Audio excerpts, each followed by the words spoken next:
All right, I think if Duke Nukem wasn't Wolfenstein, a lot of the game would be the Nazis trying to recruit him to their side. Not at When you all. think about it, well, look at him. He's fucking blonde, jacked. They would love him. He's already went back in time to kill Hitler in the comic book, so There was Duke Nukem comics? apparently. What do you mean, apparently? I thought you were speaking from a position of experience. I've seen the panels. I've seen proof that it exists. I have not gone so far as to actually read it myself. Okay, that's fair. Okay, if he's going back to time to kill Hitler, I think in the process of going back to time to kill Hitler, Hitler will see him and be like, you should join you are the perfect Aryan. You should join my side.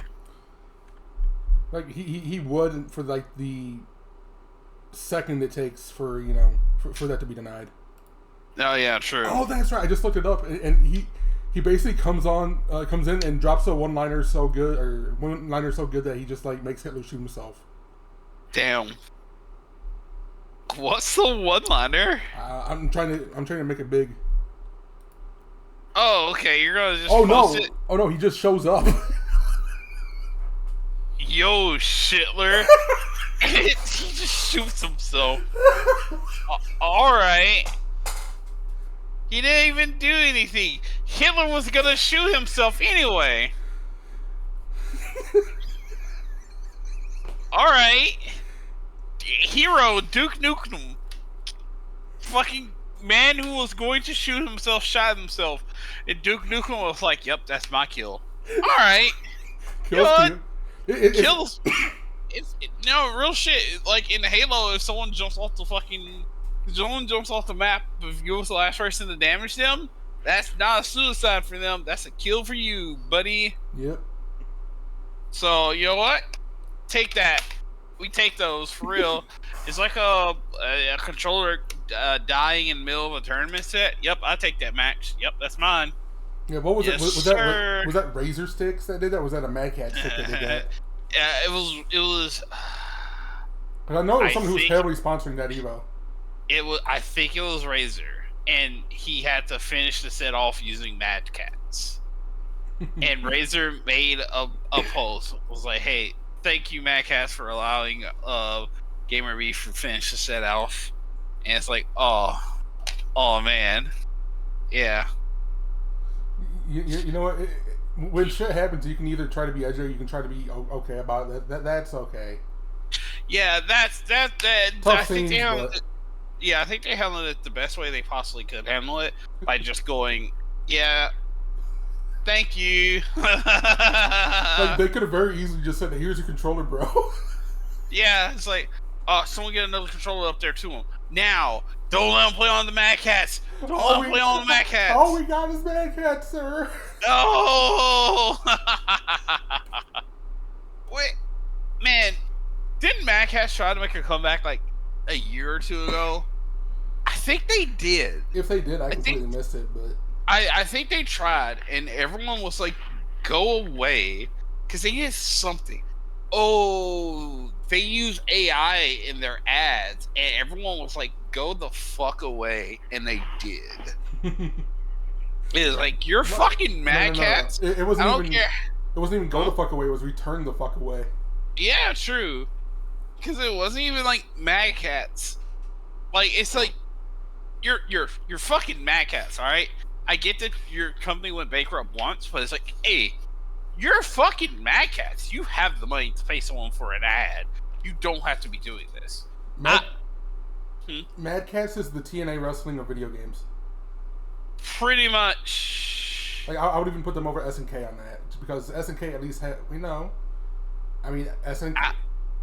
All right, no, SNK is like they have their fifth iteration of the company now. They have a Dixie Carter. All right, true. I don't know. Mad Cats just keep kind of fucking disappearing and coming back, and it's like, all right. I mean, you're still fucking Mad Cats, dude. I get you left and you're back, and it's like, yeah, cool. Okay, all right. you're still Mad Cats. You gotta remember that. Oh no, You're still Mad Cats. You remember that Ryback post on like Twitter where he's like, "Where do you want me to return?" And one of the options was just retire, and retire won by a landslide. That's Mad God, Cats. yeah, that's it.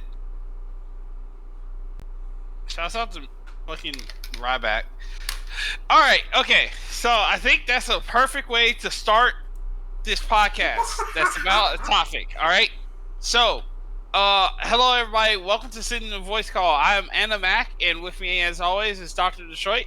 With us is Vaughn, our producer. We're gonna call him now instead of silent partner. So today's podcast topic is characters that were in things, and everyone has decided this character isn't terrible, but I never want to see them again. And I think talking about Ryback is the perfect transition into actually talking about the thing that we want to talk about. Because you want to talk about a person, a character that everyone in the world has just decided, no, I don't want to see this anymore. Ryback is perfect. Ryback fucking left WWE and tried to do Ryback things other places. Everyone was like, don't do this. Don't do this. There's one place where that'll work, and they do not want you. They told you to go home and be a family man. Everyone else has said, go home and be a family man. Like, oh yeah, you're kind of a bully. And it's like, you didn't do anything. Like, you didn't diddle kids. You didn't drink and drive. You didn't fucking, like, paralyze somebody. Nobody just wants you around, dude. Yeah, that's it. It's not a complete fuck you, like somebody who's done some actual shit. It's just like, yeah. we just don't care, man. You know. Yeah, it's like going up to someone and saying thank you for your service. Now get the fuck out of my way at a buffet. That's right. It's we as a society has evolved beyond you. Yeah. We've evolved beyond you. We don't need you. You can go and do something else as long as it's not being here. Don't be here.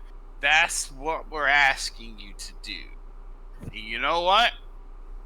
That's not 100% what he did, but it is what it is, I guess. Yeah.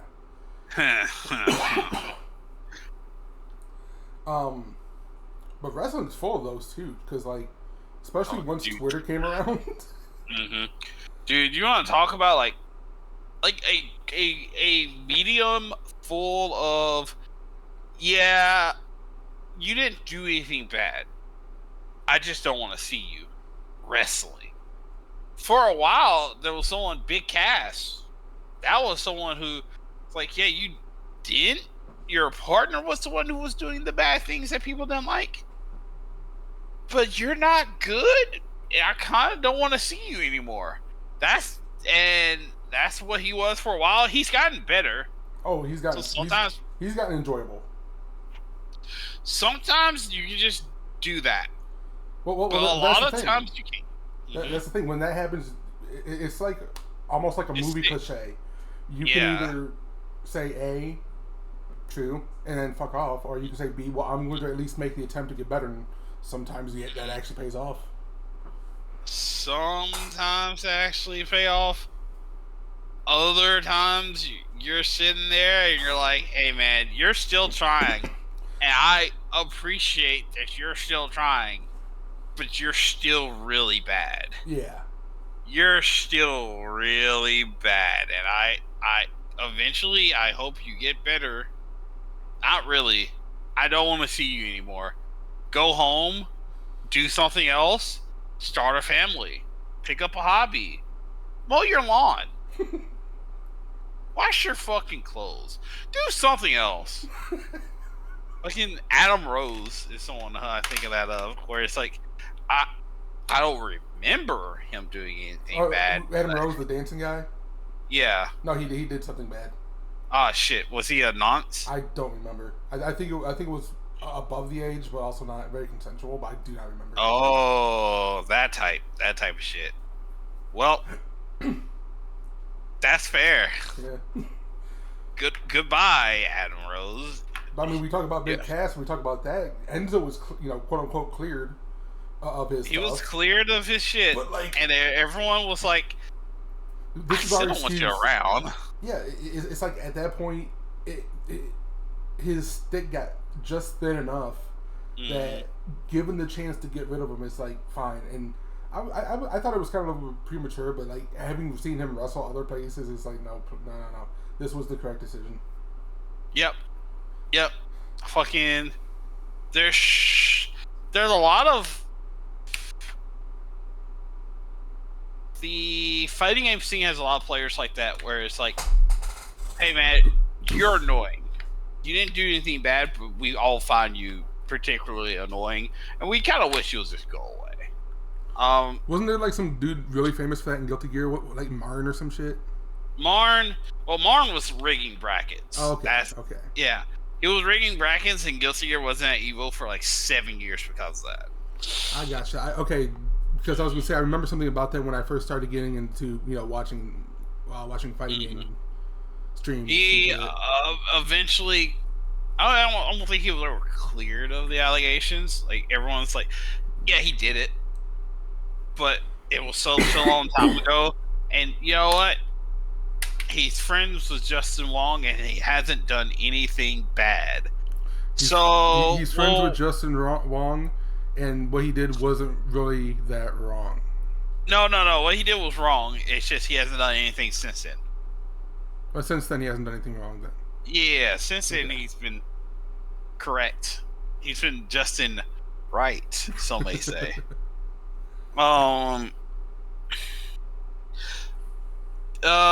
Video games, if you've noticed the thumbnail of the video, not even the thumbnail, the actual the image of the video that you're looking at, you might notice that there's 2 Duke Nukems, and I will say that Duke Nukem is a character that everyone in the world has just kind of decided.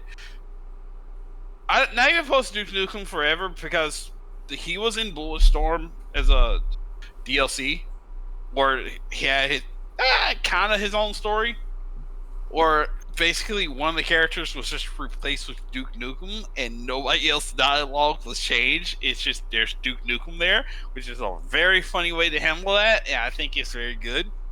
But after that, everyone in the world has decided that we've seen enough Duke.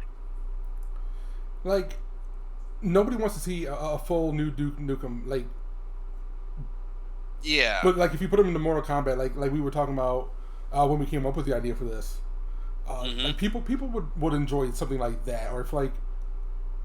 I thought about Duke Nukem in Mortal Kombat since then, and I realized he'll just be an NRS zoner, which would make everyone hate Duke Nukem a lot.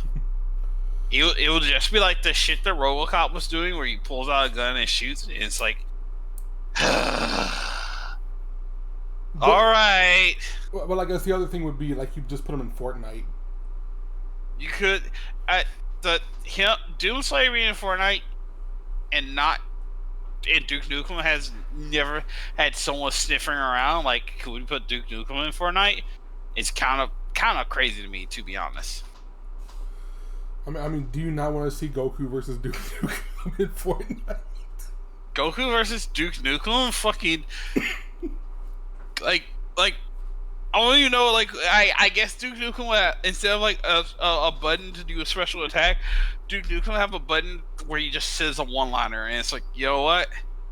Yeah, fucking Duke Nukem says, "Blow it out your ass" before you kill a downed opponent, and it's like, you know what? Good. Duke Nukem doing one of the fucking Fortnite dances. Yeah, fucking Duke Nukem doing the Orange Julius before shooting an AF shotgun. Yeah, alright. Don't want to see Duke Nukem anymore. No one has. I this is something we talked about before in the old podcast, but it's like, dead or alive, you want to talk about something that everyone has decided we don't want to see this anymore. Like, there's going to be someone who's going to be mad. They're going to say, well, I do want to see more dead or alive. And I think that's fair. You, person who I've made up in my head, I want you to understand that you're very obviously in the minority here, and nobody wants to see more dead or alive. Nobody knows what dead or alive should be. Is there it's a little, really the biggest issue. Is there a little gacha thing still running? What little gacha thing? Like it basically was just like beach volleyball themed, except they had no volleyball and you just had the outfit bullshit. Oh, that thing. I don't know, because I feel like that. As someone who just has been going through a big old Dreamcast collection, playing the different stuff, I went through Dead or Alive 2, and it's like this is fun. There's nothing wrong with it. This isn't bad.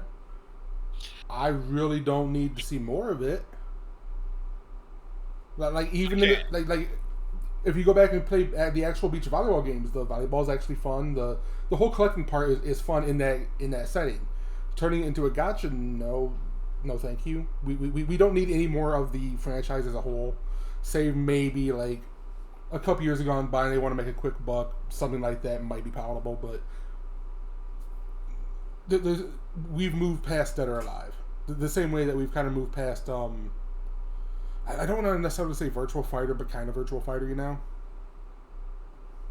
I don't think we've moved past Virtual Fighter. I just don't think Sega keeps looking at what Tekken is doing, and like the amount of money Bandai Namco is dumping into Tekken, and they're like, holy shit, we can't compete with that. What the fuck? So they're like, I'm sure Sega has been working on a Virtual Fighter, but they're like, we don't have enough money to actually fully compete with Tekken. And it's like, we don't want to be fucking SNK with King of Fighters versus Street Fighter.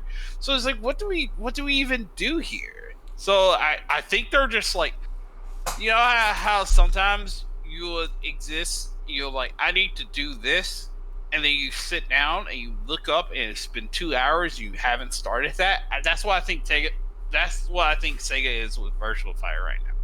I just feel like even if they did go through all that trouble, I don't know what it would do, because I don't even know if there's room for a SNK2 Tekken at this point. Like, why would you pick something else over Tekken unless it's just like the absolute? People are not vibing with Tekken 8 right now, so that if there is space for Virtual Fighter, is right now. Throughout majority of Tekken 7, no, there was not space for a Virtual Fighter. Shit, dude. Bandai Namco had Soul Calibur release, and there wasn't space for Soul Calibur. That's the one I was trying to think of. Thank you. Yeah.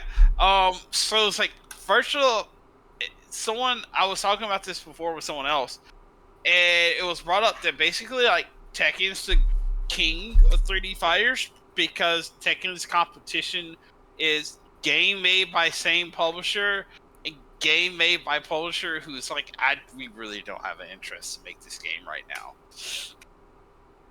Oh yeah, and Dead or Alive. Dead or Alive is also, boy, Tekken wins the 3D fighter wars on default, because Dead or Alive, at some point Dead or Alive was much more expressive and better than Tekken. And then I want to say it was around like the second beach volleyball game, and where there was like, ooh, why do we even try with the fighting games, dude? And then Tekken just slowly took over. And Virtual Fighter had the issue. Huh? And the DOA response was to jack up the DLC prices to make up for lost revenue and stuff, make the game better. Dude, yeah. And then fucking Virtual Fighter was hampered on being on Sega consoles, and then it stopped being solely on Sega consoles around the PS2 Xbox era, and it was actually competing with Tekken, which was until Tekken 6, if you had an Xbox and you wanted to play a 3D fighter, you had DOA, which I think DOA 4 was 360 exclusive. It was, because they had a fucking in-game message congratulations on the Xenon launch, because that's what the 360 was called for a while. So DOA 4 was 360 exclusive, was the big fighting game on the 360 until Street Fighter 4. And then DOA 5, which that was the one that eventually became free to play, right? Yeah, it was. And in the span of time of that occurring, fucking Tekken 6, Tekken Tag 2, and Tekken 7 happened. And then halfway through the lifespan of Tekken 7, DOA 6 occurred. And everyone's like, oh. I remember like people actually laughing about it. But DOA 6 was... the most relevant it ever got was the core values meme. Yeah. And everyone was like, we're gonna fucking show them, we're gonna play this game, we're gonna show them what core values actually mean. We're gonna import it from PlayAsia. And then like fucking the first big tournament, Tekken had like fucking 700 entrants and DOA had like 84. And I think that was the highest I've ever seen DOA get entrants, and the game died within a year. And it was like, you could blame the company, which a lot of people have done, just fair. They were trying to play both sides, and it's like, we're gonna be real focused on the competitive side of this, because they're seeing the success that Tekken 7 had. And it's like, yeah, we'll focus on the competitive side of this. And then like halfway through, we're like, but we're also going to be, there's going to be titties, you know, you guys? And everyone's like, I'm very confused about the messaging of this game. And yeah. Not talking about popularity or anything like that. Do you think they could make a DOA 7 with less titty and more like kind of tight and focused design? And any kind of traction? Here's the issue. The biggest problem facing a DOA 7 ever happening. Koei Tecmo has already said they don't want to make another one. Well, yeah, obviously, but like just in a world where that did happen. Well, B, half of the Koei Tecmo staff is currently working on Tekken, so yeah. It's not like Virtua Fighter where it's like a lot of people who are involved in that at Sega are still kind of sort of around, or if they're not around at Sega, they're not working for a rival company. With DOA, no, fucking Bandai Namco was like, oh, you guys aren't doing this anymore? Sick. Hey, we're gonna hire like 30 of your dudes. Alright? Gotcha. And they did. I mean, you could tell, right? For like the stage transitions and shit that Tekken 8 has, a lot of that is very DOA inspired. Very DOA inspired, but like kept reined in. So it's like, I think they hired a lot of the people who worked on the stage and environments for DOA and didn't hire any of the people who worked on like the characters and DLC for DOA. Maybe they did hire the people who worked on the DLC for DOA, because boy, the DLC packaging of Tekken 8 is something fucking stupid. Pay me $7 and you can get a ball. Blender fucking ball. You get basic blender ball. Yeah. Alright, Bandai Namco. Okay. That's what you want to do. I don't know. I'm hijacking the damn podcast to complain about this. Fucking fighting games, monetization. Yeah, and fighting games at this current moment is the worst it's ever been, which is so fucking shocking.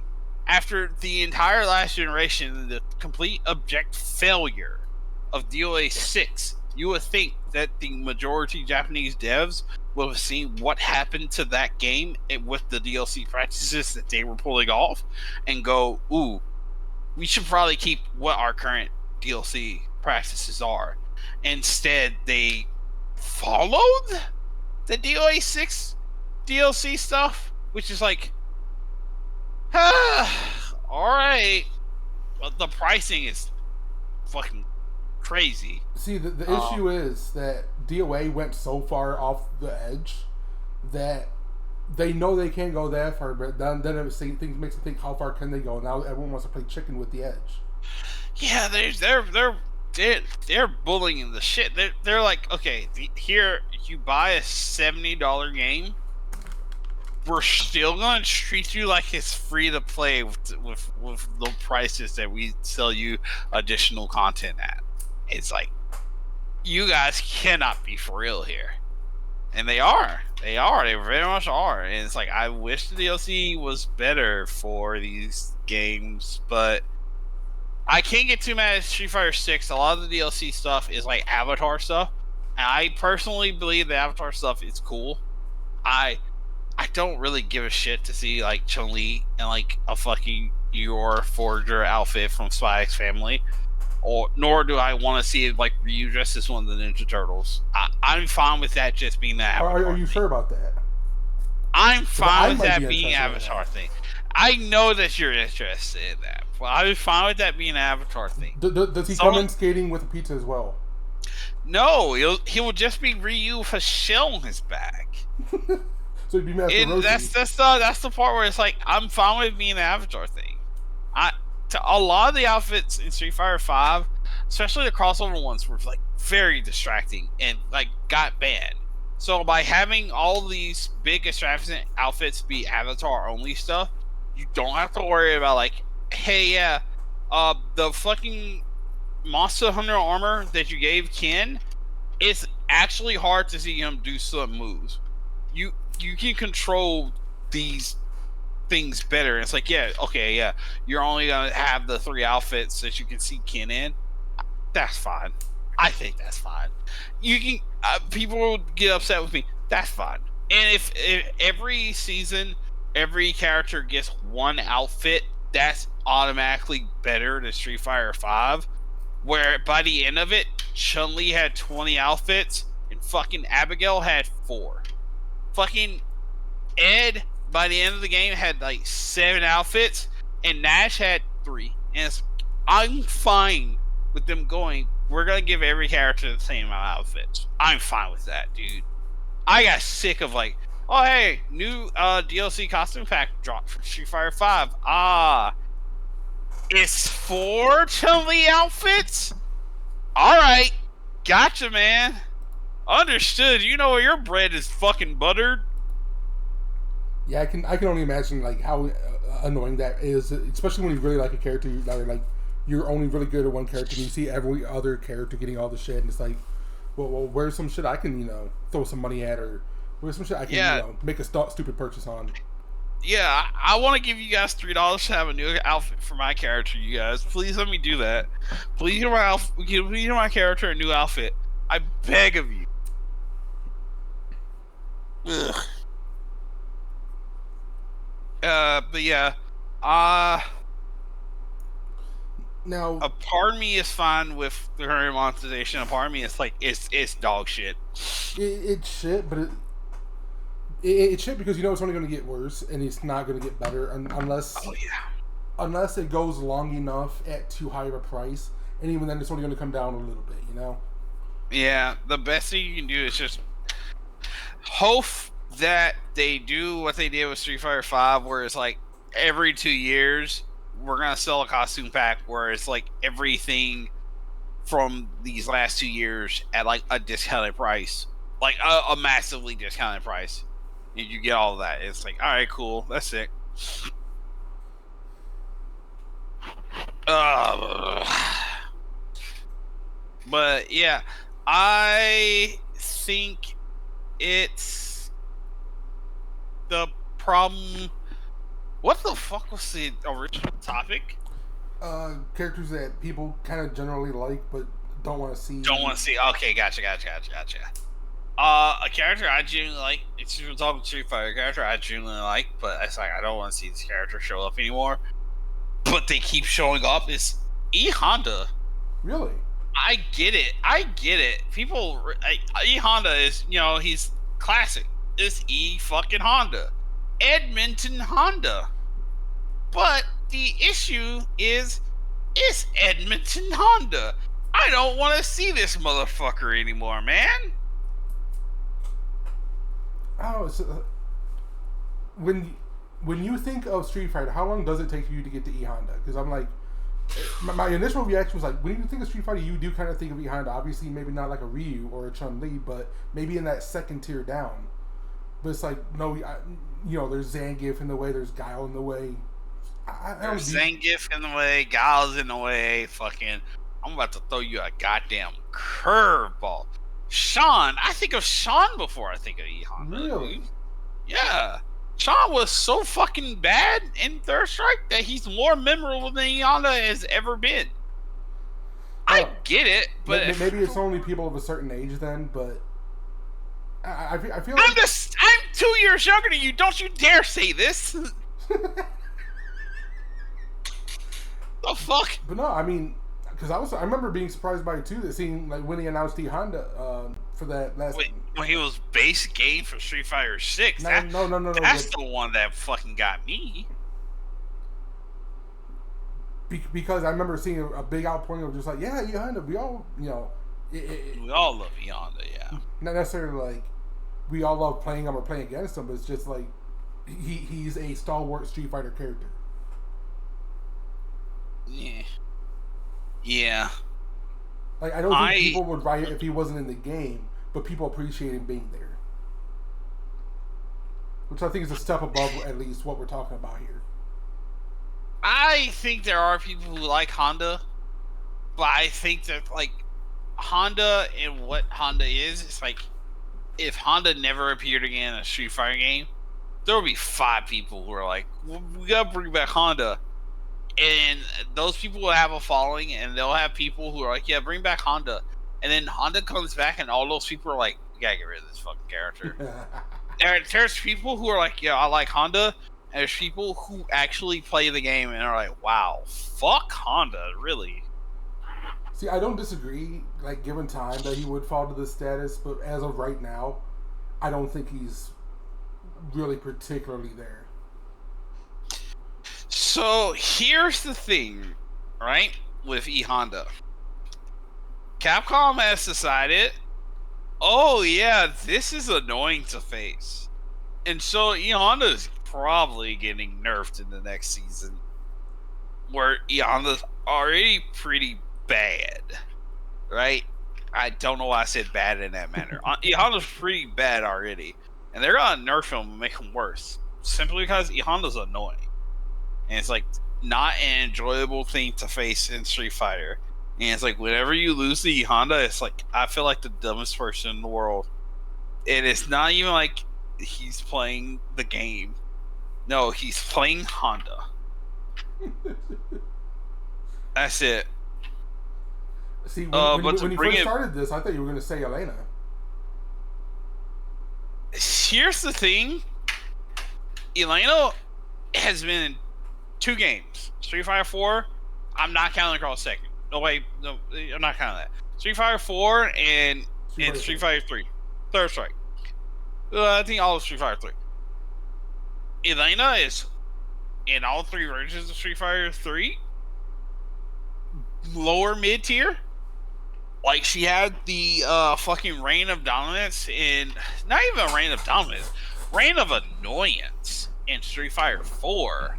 But that was in the last year and a half of the game, and then Street Fighter 5 happened.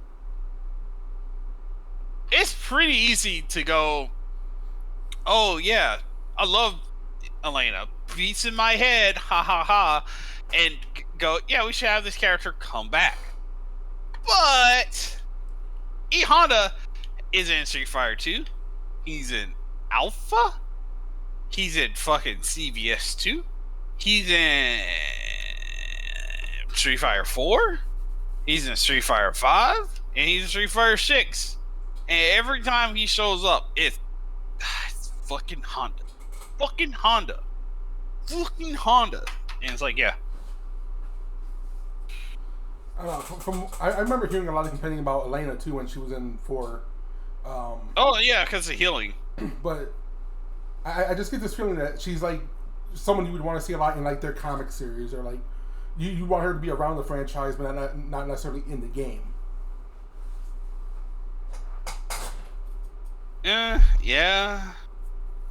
I kind of get that. I would like to see Elena back simply because the thing that made Elena so annoying was they gave her a healing ultra. They allowed her to heal herself with an ultra, the thing that you only build via getting hurt. You know, right? I think using that fucking combination of words will allow you to see why Elena was hated. Yeah, no fucking idea what that idea was. If they made her super, they made that healing, like everyone would be okay with that. Everyone, like, Elena would just be an okay character. Yeah, because then you're using meter for it. Yeah, the fact that the thing that builds when you get hurt, she could use to heal damage and build the thing, meaning that she can build more meter from the thing that builds via getting hurt. And I don't know. I don't know.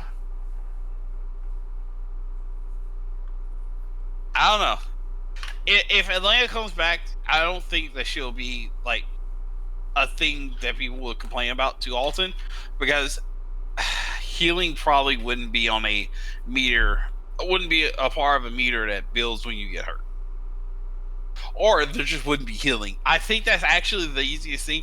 Yeah, you just wouldn't do healing. You just don't do healing. It's like, I get, oh yeah, she has healing because she has healing, and it's like, you can just not give her healing. She doesn't have to have it. Just bring Elena back and don't give her healing. The first thing you said wasn't, oh, she has easy healing or free healing. Was she has healing like Eat Owl. Yeah. So like, I was going to say, once you said this, like, well, what if we just don't have healing?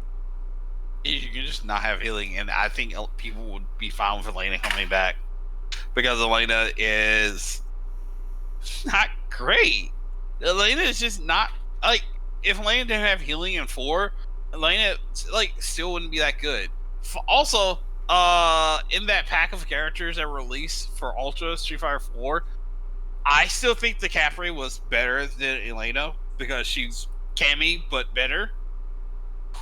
Cammy's already good in the game, so they just made better Cammy. And it's like, yeah, alright, cool. What if we had a character that had, like, I don't want to say unseeable mix-ups, or mix-ups aren't, like, something crazy, but, like, what if we had, like, fucking 75% of a Guilty Gear character and put it in Street Fighter? Oh, yeah, that's kind of fucked up.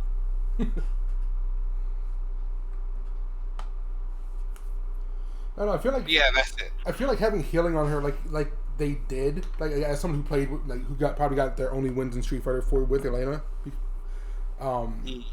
they probably should have caught in playtesting that was not very fun. Like, I'm surprised that actually made it to the full game. There is that of, why did you guys do this?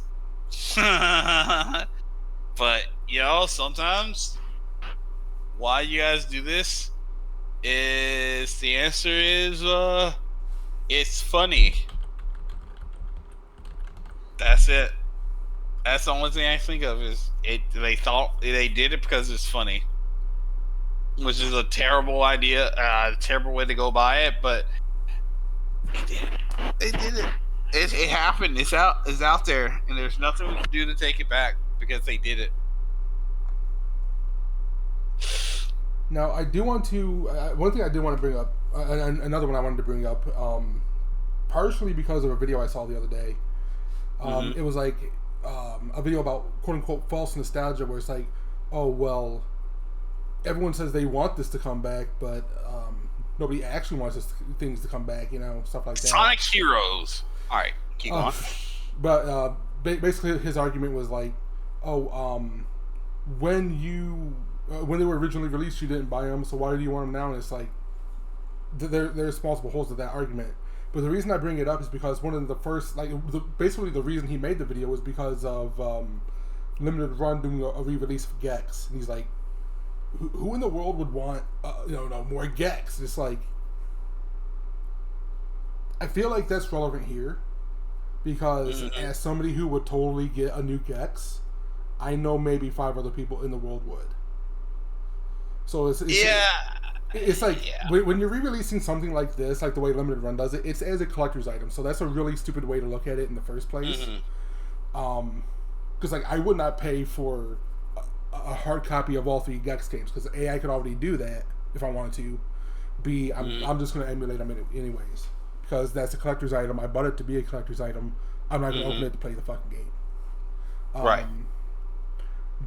But at the same time, if somebody made a new Gex, I'm somebody who would buy that.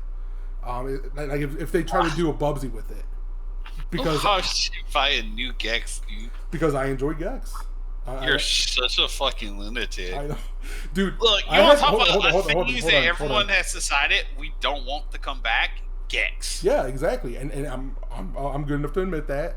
But at the same time, I suffered one of my most memorable injuries whilst playing a Gex game, and I still like the game. So that speaks to something. Are you blaming Gex for it? No, I'm just saying it's like that is forever linked in my memory. One time we were like making cookies, and nobody checked the oven to see if there was another pan in it, and there was. So I'm like pulling it out, not trying to hurry to get back to my game, and I spill a whole thing of hot grease on my fucking leg. It was purple for like 3 weeks. And that's something that I forever have to remember when playing Gex. Me, myself, personally. Alright? I'm going to say this. I wouldn't be rushing to go back to playing Gex. But I enjoy the Gex, man. I have no defense. I just have the truth. Yeah, you're right. Me, myself, personally. Do I have a game like that? I do. Billy Hatcher and Giant Egg. I would love to see more Billy Hatcher and Giant Egg.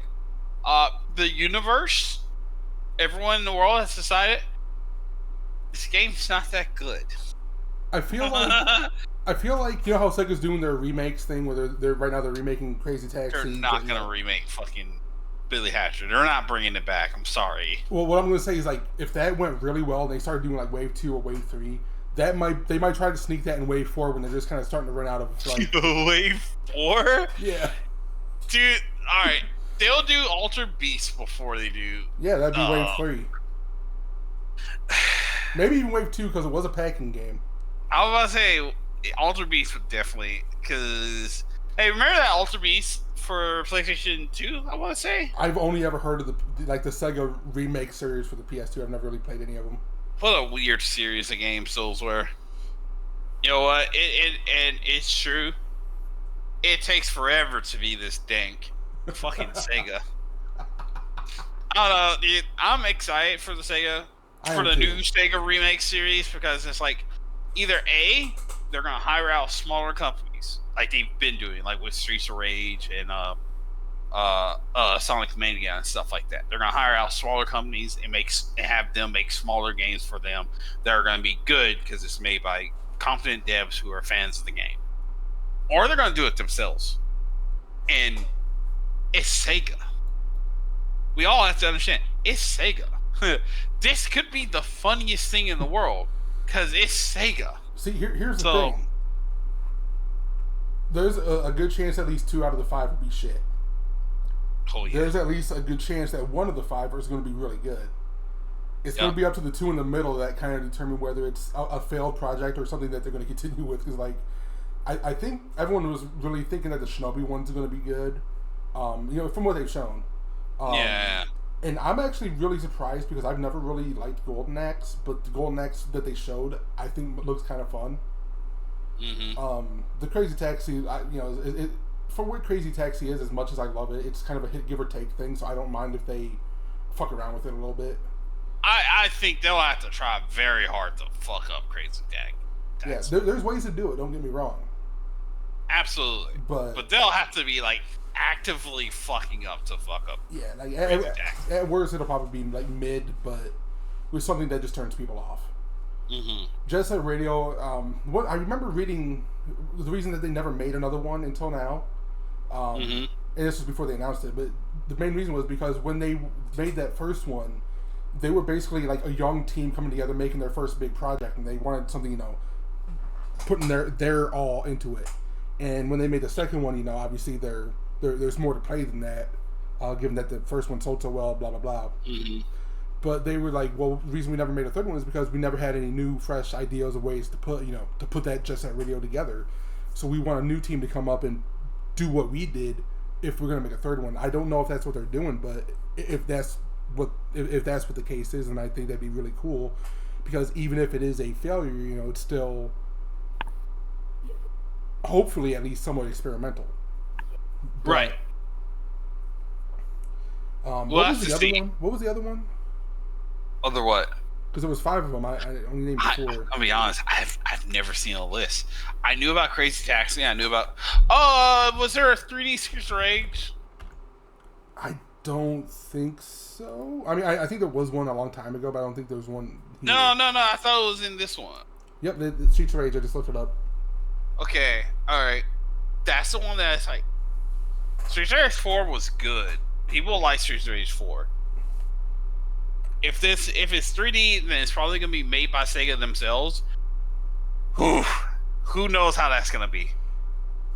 I mean, Sega is also who makes Yakuza, so they could make something passable at worst. True. If they just take that and give it to like that engine and give it to a B team. Mm-hmm. As long as they give them a little bit of time to work and don't just say, here, shit something out. Well, the fact that we've not seen or heard anything since that first announcement stream, and Sega's focusing on Sonic, that maybe what's going on is they have given it to like a B team, and they're like, we're just gonna be as hands off as possible. Yeah, like if that's the case, cool. I remember being under the impression, at least, that they were going to be going until 2025 with some of these, maybe late this year.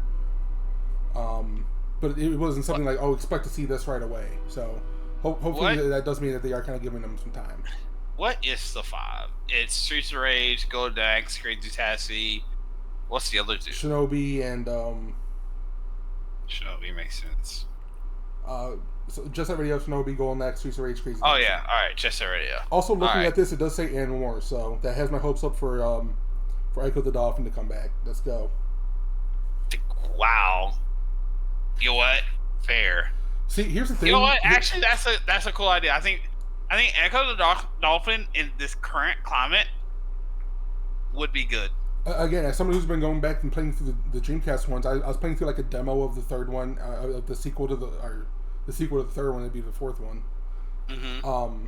But also having played, I remember back in the day when I first got the one of the Dreamcast, because I hadn't played any of the Genesis ones, but I thought it looked cool. That was like one of the few times I've really been blown away by graphics. Mm-hmm. But it being a Dreamcast game with the Dreamcast controller, especially compared to what we would expect now, it controls roughly, we'll say. Given the advances in controlling technology, I think you can make a really wonderful Echo the Dolphin game at this point. I think, yeah, with the technology, just the climate of video games, Echo the Dolphin would fit very well. And there's been so many games recently about being underwater, and it's like, cool, it's time to bring Echo the Dolphin back. Yeah, like if they really hit it out of the park, then that could be a really big jump for them, I think. Or at least a really big surprise, or whatever you would say. Mm-hmm. It'll be sick. But they also have that Comic Zone movie coming. They have that Space Channel 5 movie coming. What Comic Zone movie? I've not heard of this. You didn't hear? Now, this was a little bit ago, so I don't know if it's still in the plans, but let me look it up, because it was Space Channel 5 and Comic Zone, I almost swear it was. What the fuck?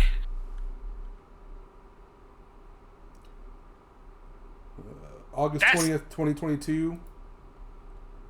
It was Comic Zone.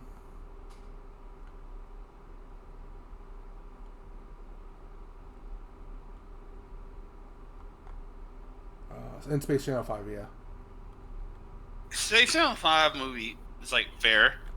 Comic Zone is like, wow. I think if people both liked Comic Zone for long enough, like kept their fanhood for it, or whatever you would say it. Mm-hmm. And people seeing it through YouTube and watching other people play it, from time to time. It's a game that's really cool to watch and really cool to see. I don't think many people would like to play it. Mm-hmm. Again, especially nowadays. but it's a game that other people that people are fond of in some way. So I think a movie is a really good idea for it. Maybe a miniseries like Twisted Metalhead might be better. I would rather have miniseries for Comic Zone. But I mean, Sega. This was announced right after Sonic 2, so I think they're kind of going hard on that, and maybe they're not quite at the miniseries level yet.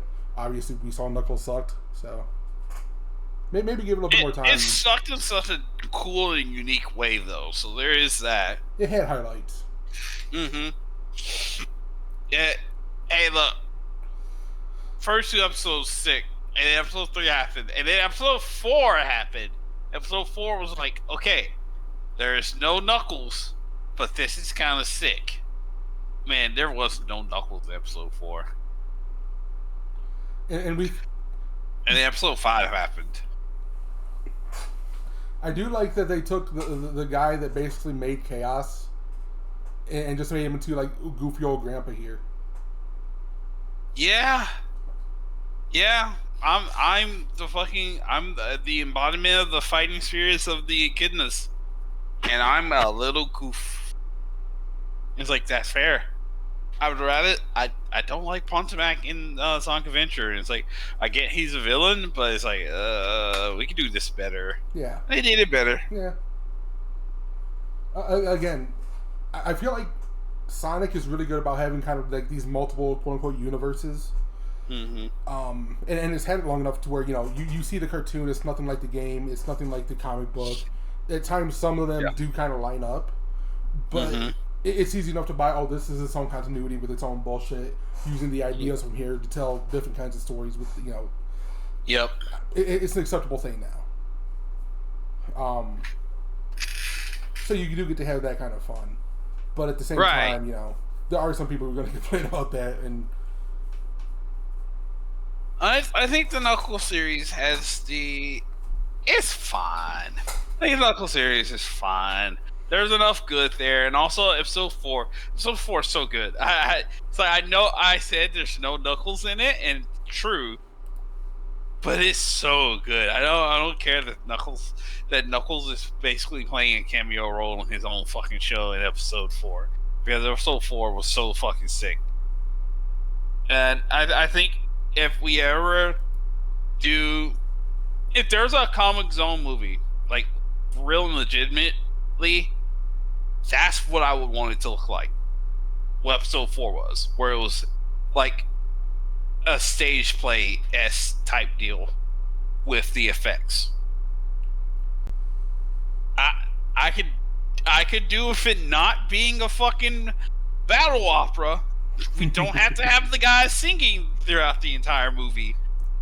But we could, if we do the effects like that, I think it'll be sick. Because that's kind of the way Comic Zone is. Where the effects in the game was you're playing a comic. And that's the way the game presented itself as. Yeah. So if the movie does something like that, that would be cool. Well, like you punch someone that does the kapow. Yeah. And how you get to the next screen is you jump through the page. Right, and sometimes you have to like break the page borders and shit. And, yeah, you have to break down the panel to get to the next panel. Like there's ways to play with that, and like the first thing that comes to mind would be like Sin City, but you can't really make a Sin City out of Comic Zone. You know what I mean? But you kind of got to go for that same flavor, I would say. Mm-hmm. Obviously, you couldn't just use the rainy black and red and white.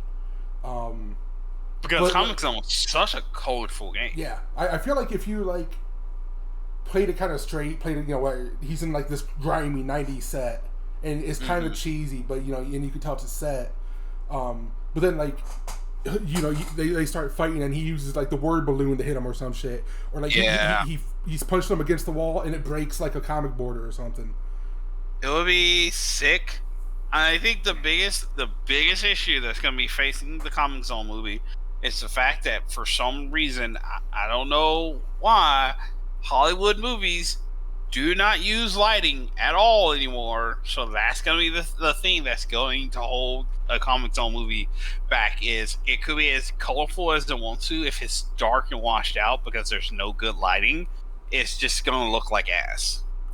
I feel like one of the in my opinion, probably what'll happen, and will kind of bring it down, is that they're going to try to make CG stuff in it that they're going to try to make look like it's not CG, like it's more comic booky, but it's going to be so obviously CG that it's not going to work. You know what I mean? There's just so much CG. It's like, if I ever see a movie that doesn't have CG, it's like, wow, there's no CG in this. What the fuck? That's why I'm hoping for it to look like what Knuckles Episode 4 was, where instead of having the big monster be CG, the big monster was a bunch of dudes in a suit, and it's like, that's fucking cool. Yeah, do that for practical effects kind of thing. Yeah, practical. Bring back practical effects. Well, I know fucking.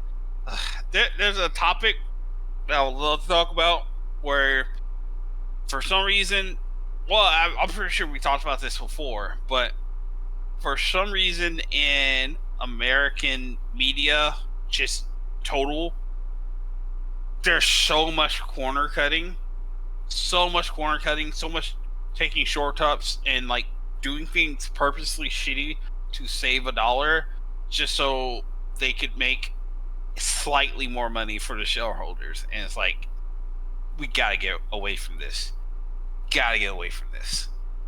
But I don't think that's ever gonna happen. No. That's it. That's all I have. So, can you think of any other characters that you think would probably fit that? Because I like this character, but I don't want to see them come back. Yeah. Negan from Tekken 7. It's like, I know that's not a Tekken character, but he's in a Tekken game, and it's like, as cool as everything was with Negan, I love the fucking here's a weapon character in Tekken. Wow, amazing. Excellent. I don't want to see Negan again though. It's so cool that when Negan's getting combo, he's like, shit, god damn, that's so fucking funny to me. I don't want to see this character come back. That's it. That's another character I have. Do you have another character like that? Well, I was thinking about something, but I wanted to ask you, do you think that you have ever met more than a single person that has spoken positively about Ariel the Acrobat?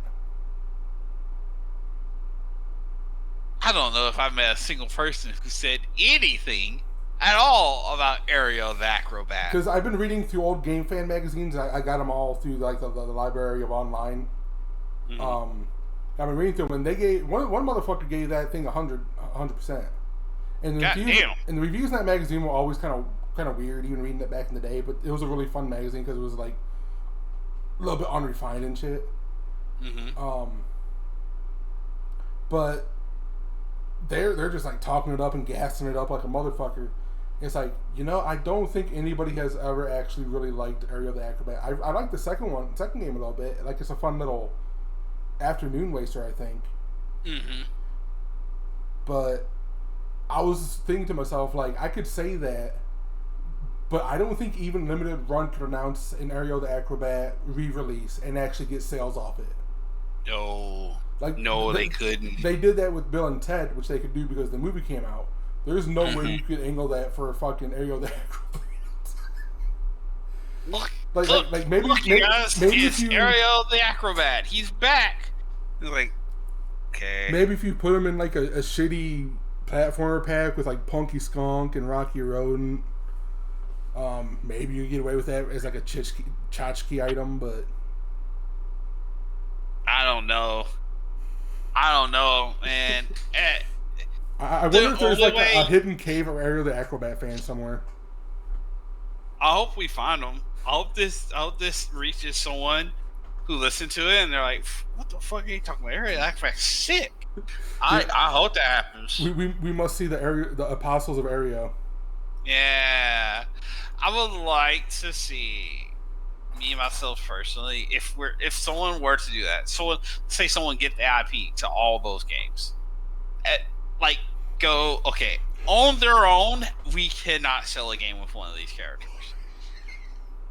A game with 5 of these characters? Let's make Justice League of failed mascot characters. Donkey Kong 64 with nothing but failed mascots. That's right. We can fucking call up fucking Microsoft. It's like, do you guys still have blinks around? Like, you still got stuff for that?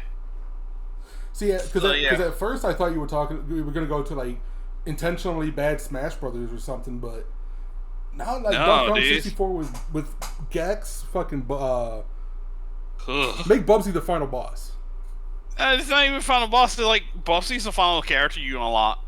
Because I don't think Bubsy should be playable. I think Bubsy should be the villain. What does Bubsy do to be the villain of this theoretical video game starring Ariel the Acrobat? I didn't say star. Look, dude, no, Ariel the Acrobat has to be the fucking we're not making the game starring Gex. Even hypothetically, we're not going to do that. You would make an Ariel the Acrobat game. Make Gex the final boss. I'd rather Gex be the final boss, and he's like the whole time he's like taunting you, and he's making like incredibly outdated references, and the main character is like, "Dog, it's 2024. Stop talking about Britney Spears." He shows up as a giant holographic head, like in Cortex and Crash Bandicoot 2, and Toomba's just looking at it, not knowing what the fuck is going on. Toomba doesn't even speak English. He's like talking in Japanese, and everyone's like, "Why is he here?"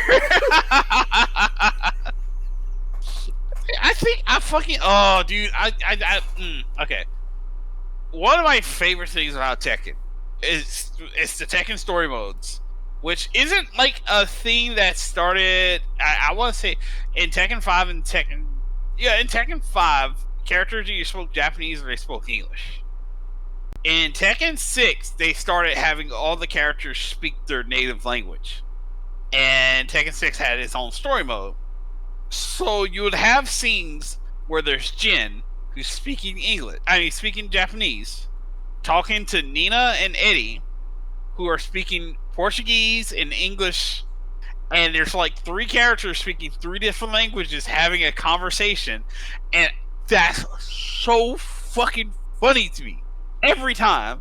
Fucking Leo is talking to Yoshimitsu, who's talking in Japanese, and Leo's speaking in German, and they're just talking to each other, and it's like, every video game should do this.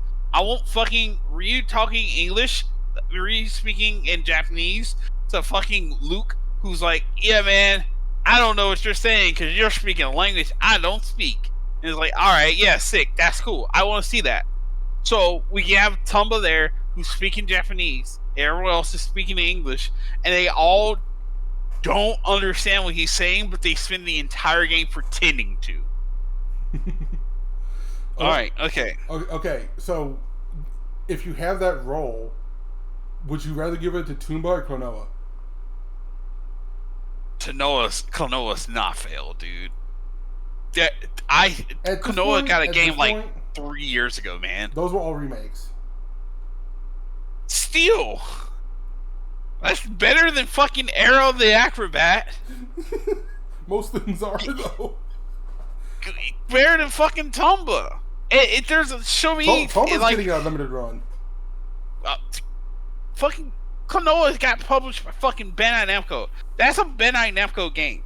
Like, Klonoa doesn't get on, like, because Bandai Namco has like fucking Tekken and Ace Combat and other things that are much bigger than fucking Klonoa. So Klonoa doesn't get on the front page, or if it does, it's off in a tiny little corner. But that's still a Bandai Namco game. Alright, hold on. Give me a second. Yeah. I just thought about it, and it's like, am I lying? I'm pretty sure Klonoa is made by Bandai Namco. Yeah, they're Namco because they got Pac-Man on the hat. Yes, okay, it is a Bandai Namco. Alright, cool. So, yeah, you're alright, there is a Pac-Man on his hat. So, because of that being a Bandai Namco game, it's really hard for me to say that that's a failed mascot and belongs with the shit heap of characters that we've been putting together. This shit heap of characters that everyone has decided we don't want to see this come back. It might be. It might be. It now the fact is it's like Bandai Namco themselves, and they just didn't hire a smaller company to make the game to do the remake. They did it themselves. Tells me that it's like, okay, yeah. If it was a fucking Streets of Rage 4 situation where they like hired some French studio to do the remake, yeah, all right. I'll be there for saying, yeah, I mean, Canola isn't that good, but it doesn't belong to be mentioned in the same fucking breath as Echo the Acrobat and Roddy Raccoon. Yeah, that's true. Okay, in that case, would you consider Sparkster? Because both those games are really good. Would you call them Sparkster? Yeah, like Rocket Knight Adventures. Oh, Rocket Knight. Yeah. Because there was two. Those games. are good games. They were good games. Do you think that they would be in that same tier, given that? I mean, there was like an attempt at a revival once, and I think that went kind of poorly. But other than that, it's something that's held in high regard. Oh my god, it's made by Konami. I think the thing is, with all of those other... Hey, do you want me to fucking tell you something? Yeah. Yesterday, fucking Rocket Knight Adventures got a remake fucking announced. Are you shitting me? Okay. It's not a remake, it's a slight remaster, but they got a collection announced yesterday by Konami. That's sick. So no, I don't believe Rocket Knight should be there. Okay, let me rephrase that. Before learning that news, would you have put it there?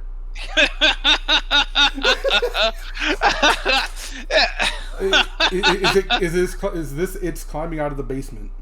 It's just fucking what a fucking reveal. Just open up the door. What's up, bitches?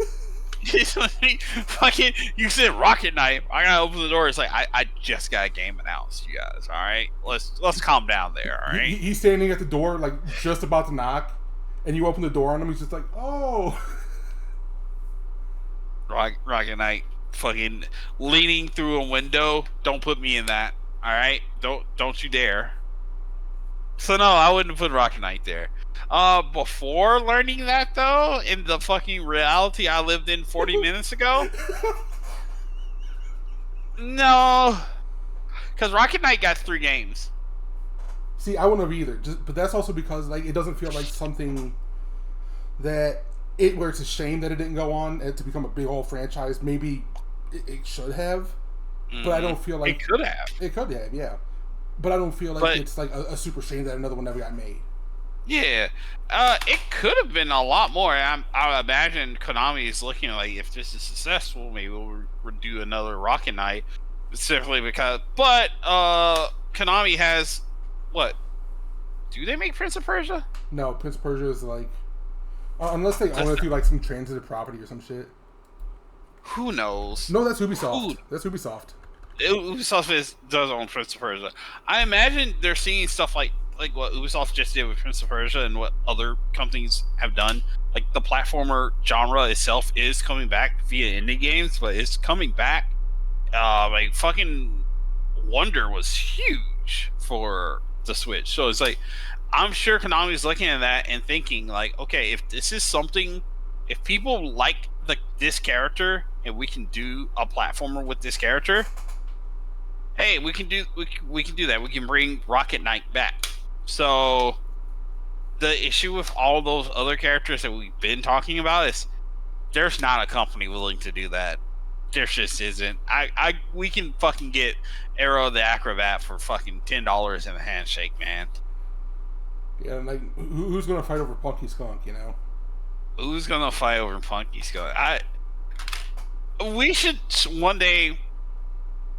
If I ever become rich, I would fucking look up old game IPs and it'd be like, okay, how much would you give it to me for? Well, I mean, they just put Wild Woody in that Sex Mario Kart. They did put Wild Willie in the sex Mario Kart. That is true. Delico. We might be at a point where anything is possible. Honestly, fucking give me failed mascot Mario Kart. Sure. Yeah. Man, the main creator of Funky Skunk is a guy who previously made Hook, Sky Brother, and Todd McFarlane Spawn, the video game. What is this company doing nowadays? What company is that? Ukiyote. Can you spell that? I'm looking it up right now, so you don't have to do it. Damn. So the last game they listed to have made is Metal Slug's Second Mission. The company was shut down in 2002, and they went on to join SNK in 2002. So I don't know what these people are doing nowadays. So whoever owns the fucking rights to Funky Skunk, it could be anybody. It could be nobody. It could be nobody.